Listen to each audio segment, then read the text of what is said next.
માસૂમ બાળકો જે નાના એવા ગામડાઓમાં શિક્ષણથી વંચિત રહી જતા હોય છે, ત્યારે આવા પ્રયાસોથી એમનું ભણતર ઊંચું આવે. અત્યારે જે આ નિર્જન દેખાઈ રહેલી શાળા ફરીથી ધમધમતી થાય એવી આશા સાથે આપની સમક્ષ આ સ્કૂલ લાવી રહ્યા છીએ.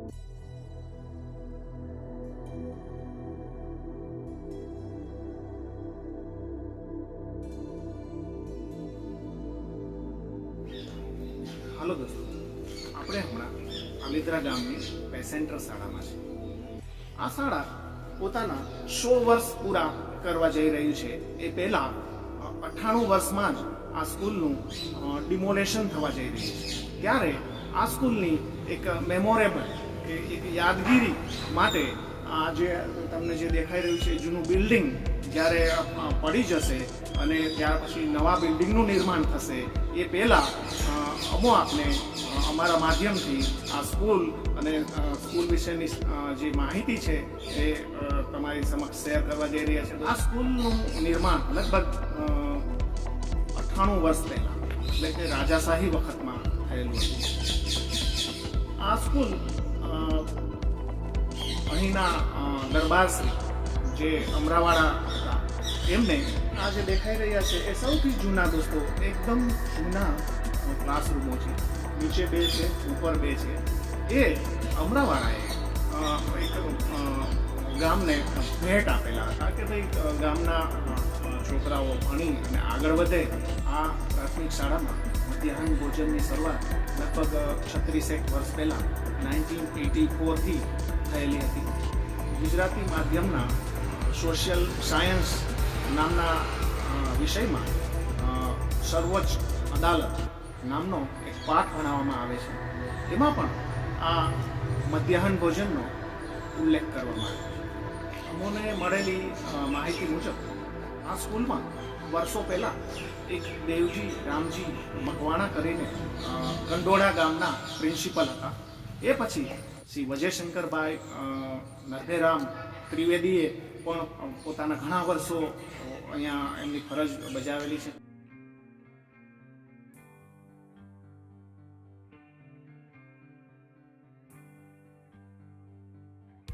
આ સ્કૂલનું ડિમોલેશન થવા જઈ રહ્યું છે દોસ્તો, ત્યારે આ જે આ સ્કૂલ, જે આ બિલ્ડિંગ, આ પટાંગણ છે, એની જે જૂની યાદી આ ગામ સાથે સંકળાયેલી છે, જોડાયેલી છે દોસ્તો.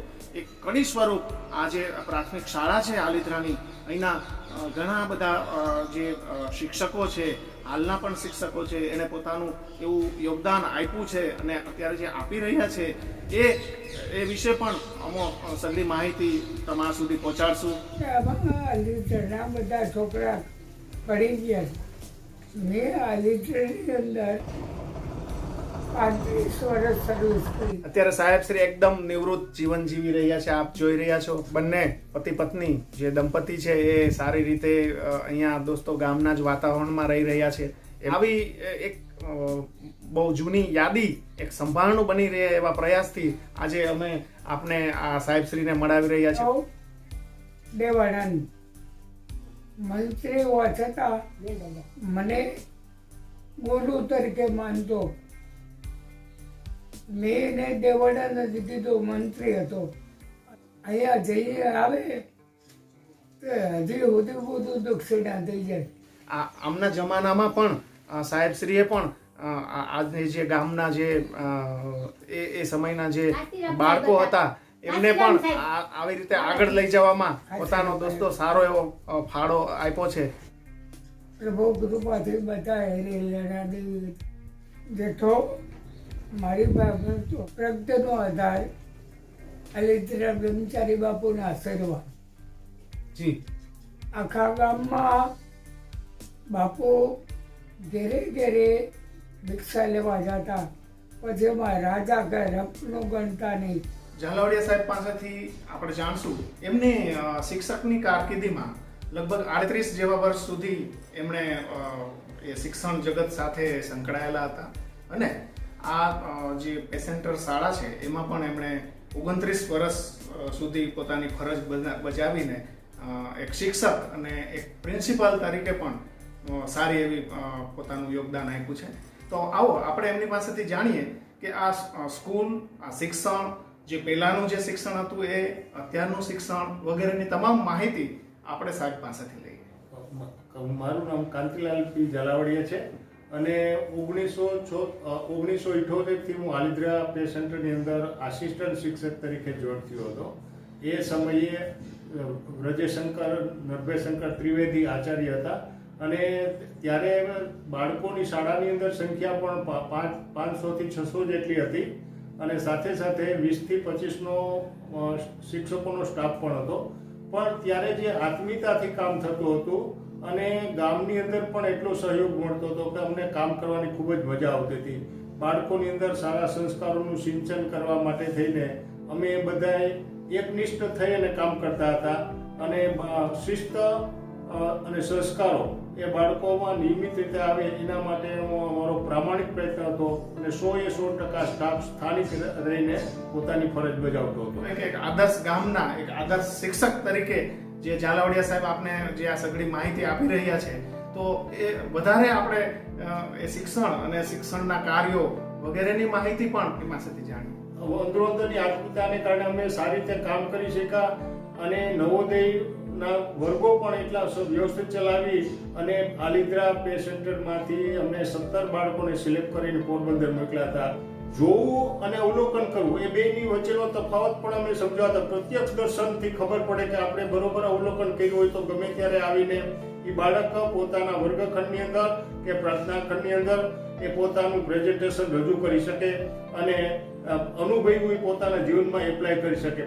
એટલા માટે દરેક બાળકોને પ્રવાસ નોંધ પણ લખવા માટેનો દરેક પાસે આગ્રહ રાખતા અને એનું વર્ણન પ્રાર્થના સંમેલનમાં કરવામાં આવતું હતું. જોઈએ તો અત્યારે એક સર્વે મુજબ ગુજરાતમાં લગભગ 37,000 જેવી 37,000થી પણ વધારે સ્કૂલો છે, જેમાં 12,000 જેવી સ્કૂલોમાં તો સંખ્યા જોઈએ તો આમ લગભગ 100ની પણ અંદર છે. તો એવામાં જે એ સંખ્યાબળ ઘટવામાં અથવા તો જે અત્યારનો જે જમાનો છે એમાં એની શું અસર થઈ છે એ વિશે સાહેબ પાસેથી 2 શબ્દોમાં જાણીએ. હા, પ્રથમ છે ને લોકો મોટા ભાગના બાળકો છે ને પ્રાથમિક શાળાની અંદર જ શિક્ષણ મેળવતા હતા. લોકોને પણ ભણવાનો ન હતો. અત્યારના માતા પિતાને થોડોક એવો ક્રેઝ આવ્યો છે કે અમારું બાળક પ્રાઇવેટમાં ભણશે તો હોશિયાર થશે. અહીંયા 1 થી 8 ધોરણની સ્કૂલ છે. અરે બાળકો હોય ત્યારે તો ધમધમતી આખી સ્કૂલ હોય, બહુ મજા આવે એવું હોય વાતાવરણ. અત્યારે નીરસ લાગે પણ શું કરાય, મહામારીને હિસાબે અત્યારે આ પ્રોબ્લેમ છે. જોકે અમે અમારું વર્ક કરીએ છીએ, ઓનલાઈન લેક્ચર લઈએ, એમાં વાલીઓનોય પ્રતિસાદ સારો છે, વિદ્યાર્થીઓનોય સારો પ્રતિસાદ છે. પણ ખરેખર વાસ્તવિક જોવા જઈએ તો ખ્યાલ આવે કે પ્રાઇવેટની અંદર 10-12 સુધીના અભ્યાસ કરેલા શિક્ષકો, તાલીમ પણ ન લીધેલી હોય એવા શિક્ષકો શિક્ષણ આપતા હોય છે. જ્યારે પ્રાથમિક શાળાની અંદરના જે શિક્ષકો હોય તાલીમબદ્ધ હોય છે, એની પાસે વ્યવસ્થિત નોલેજ પણ હોય છે, મનોવૈજ્ઞાનિક દ્રષ્ટિકોણ પણ હોય છે અને સારામાં સારું શ્રેષ્ઠ શિક્ષણ પણ મળે છે. જરૂરી છે એમને હક હોવો જોઈએ, એટલે કે બાળક જે છે એ કોઈ પણ પ્રકારનો દુરુપયોગ એનો ન થાય એ બહુ જરૂરી છે. બાળકોને શાળાની અંદર મધ્યાહન ભોજન દ્વારા ભોજન પણ આપવામાં આવે છે, પાઠ્યપુસ્તકો ફ્રી ઓફમાં આપવામાં આવે છે. એ ઉપરાંત 400 થી માંડીને 1800 સુધીની શિષ્યવૃત્તિ પણ કેટેગરી વાઇઝ આપવામાં આવે છે. તો આવી બધી સવલતો આપવા પાછળનો હેતુ એક જ છે સરકારશ્રીનો કે ખરેખર 6 થી 14 વર્ષના તમામ બાળકોને મફત અને ફરજિયાત શિક્ષણ મળી રહે એ માટેના સરકારના પ્રામાણિક અને સંનિષ્ઠ પ્રયત્નો થઈ રહ્યા છે. હાલમાં ચાલી રહેલ કોરોના મહામારીને લીધે અહીંયા બાળકોની અવરજવર નથી, શૈક્ષણિક કાર્ય સંપૂર્ણ બંધ છે. પણ અહીંયા બાળકોના કલબલાટને બદલે પક્ષીઓનો કલબલાટ થઈ રહ્યો છે. આવો અને જોઈએ કે અહીંયા ઓનલાઈન ભણતર કઈ રીતનું ચાલી રહ્યું છે.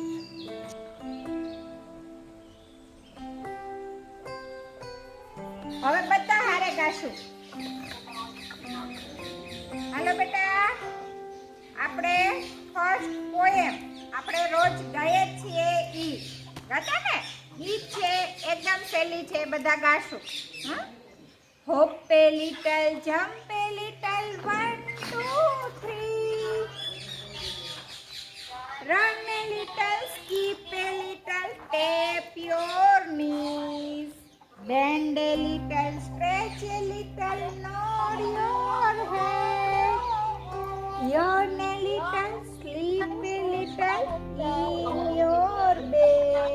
હું આલિદ્રા પે સેન્ટર શાળામાં ગણિત વિજ્ઞાનના શિક્ષક તરીકે એટલે કે મેથ્સ સાયન્સના સર તરીકે ફરજ બજાવી રહ્યો છું. હાલ કોરોના મહામારી ચાલી રહી છે, તેથી બાળકોને શાળાએ અભ્યાસ માટે આવવાનું હોતું નથી, જેથી કરીને સરકારશ્રીની ગાઈડલાઈન મુજબ અત્યારે ઓનલાઈન શિક્ષણ ચાલુ છે, જે અમે માઇક્રોસોફ્ટ ટીમ્સની મદદથી આપી રહ્યા છે, જેમાં બાળકો ખૂબ જ ઉત્સાહપૂર્વક ભાગ લઈ રહ્યા છે. હાલ પણ આપ જોઈ રહ્યા છો કે અત્યારે ઓનલાઈન શિક્ષણ ચાલુ છે. બરોબર છે, આવી ગયો 18,147 બરાબર. અને બાળકો તેમાં ખૂબ જ સારી રીતે શીખી રહ્યા છે. માતા પિતાનો પ્રતિભાવ પણ તેમાં ખૂબ જ સારી રીતે આવી રહ્યો છે. કોરોના મહામારીમાં જે ઓનલાઈન ભણતર ચાલી રહ્યું છે, તો એ વિશે સાહેબ પાસેથી બે શબ્દોમાં જાણીએ કે એ ભણતર, ચાલો અત્યારે તો કોરોના મહામારી છે એટલે જરૂરી પણ છે, છતાં પણ એનો જે ફરક છે એ આપણે સાહેબ પાસે. અત્યારના સમય, લોકડાઉનના સમયમાં, મહામારીના સમયમાં આપણે ઓનલાઈન શિક્ષણ આવે છે તો આપણે સ્વીકારવું પડે એમ છે પરિસ્થિતિને આધીન. પણ ખરેખર વાસ્તવિક જે સજીવ હોય, બાળક હોય છે, એની સામે સજીવ શિક્ષક હોય તો એની જે ઇફેક્ટ થાય છે એ સાચી ઇફેક્ટ થાય છે. એટલે આજે 1 થી 5 ધોરણના બાળકોને તો ઓનલાઈન દ્વારા શિક્ષણમાં કંઈ રસ પણ પડતો નથી, કારણ કે એની સામે શિક્ષક દેખાતા પણ નથી, અથવા તો સજીવ શિક્ષક ન હોય ત્યાં સુધી એના ઉપર એની ઇમ્પ્રેશન પણ પડતી નથી. પણ ઉપલા ધોરણમાં આજના સમયને સમાના પ્રવાહ પ્રમાણે શક્ય છે, પણ 1 થી 5 ધોરણના કે નીચેના 1 થી 7 ધોરણ સુધીના બાળકોને બહુ ઇન્ટરેસ્ટ પડતો નથી. એટલે બાકી સ્કૂલોની અંદર જે ગાંધીનગરથી 22 દ્વારા જે શિક્ષણના વર્ગો આપવામાં આવે છે, ત્યારે એની સામે શિક્ષક હોય છે, એના પ્રશ્નો હોય તો ઓન ધ સ્પોટ એના જવાબ મળે છે. શાળામાં શક્ય છે, પણ ઘરે એક નાના ટેબ્લેટની અંદર કે મોબાઈલની અંદર એ વસ્તુ એને બોજારૂપ લાગે એવું અમને તો જોવા મળ્યું છે. અત્યારે જે ફરજ બજાવી રહ્યા છે સ્કૂલના 9મા પ્રિન્સિપાલ છે, જે શ્રી મકવાણા સાહેબ, જે હાલ આ સ્કૂલમાં આચાર્ય તરીકે ફરજ બજાવી રહ્યા છે. મારું નામ મકવાણા મેરામણ હરદાસભાઈ, આલિદ્રા પે સેન્ટર શાળામાં 1/6/2011થી પ્રિન્સિપાલ તરીકે ફરજ બજાવું છું. હાલ મારી શાળાની અંદર 5 શિક્ષકો ફરજ બજાવશે, તેમાંનો હું એક આચાર્ય તરીકે ફરજ બજાવું છું. હાલ કોરોના મહામારી હોય, શાળામાં શૈક્ષણિક કાર્ય બંધ હોય, પરંતુ હું મારા સરકારની સૂચના મુજબ અમારા શિક્ષકો બાળકોને ઓનલાઈન શિક્ષણ ઘર બેઠા આપે છે.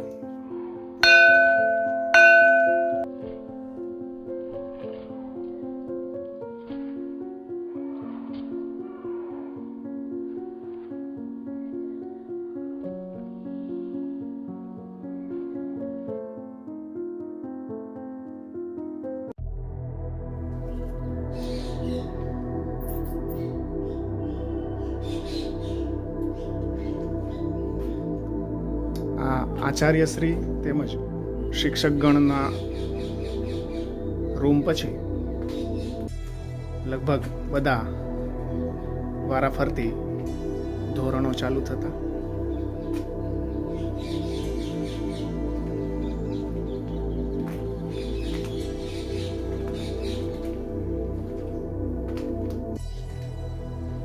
જે તે સમયે વર્ગ અ અને વર્ગ બ થી ઓળખાતા હાલમાં અત્યારની આ સ્કૂલની લાઈવ સ્થિતિ તમે જોઈ રહ્યા છો, જે હવે ટૂંક સમયમાં એક સંભારણું બનીને રહી જશે. આ આખું સ્કૂલ બિલ્ડિંગ જમીન દોસ્ત એટલે કે ડિમોલેશન થવા જઈ રહ્યું છે.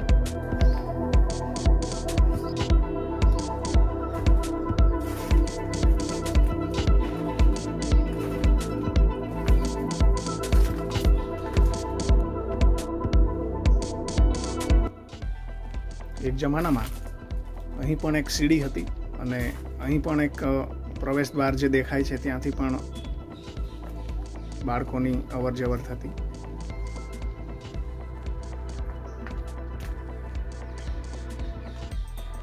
કેવા સરસ સુવિચારો સાથે આ પ્રાથમિક શાળાનું બાંધકામ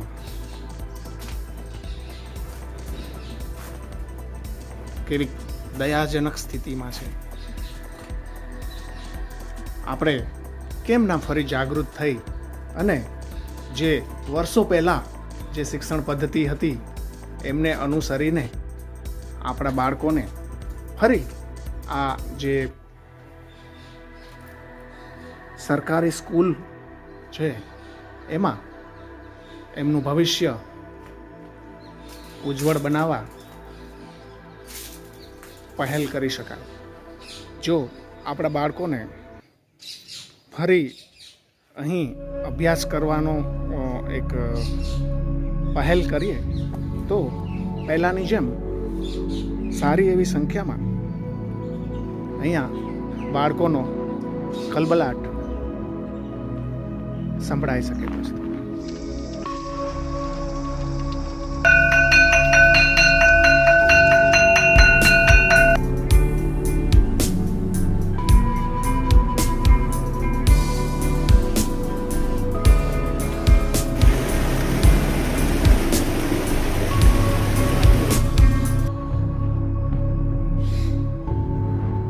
ઐતિહાસિક સદીઓ પહેલાનું સ્કૂલ બિલ્ડિંગ દોસ્તો.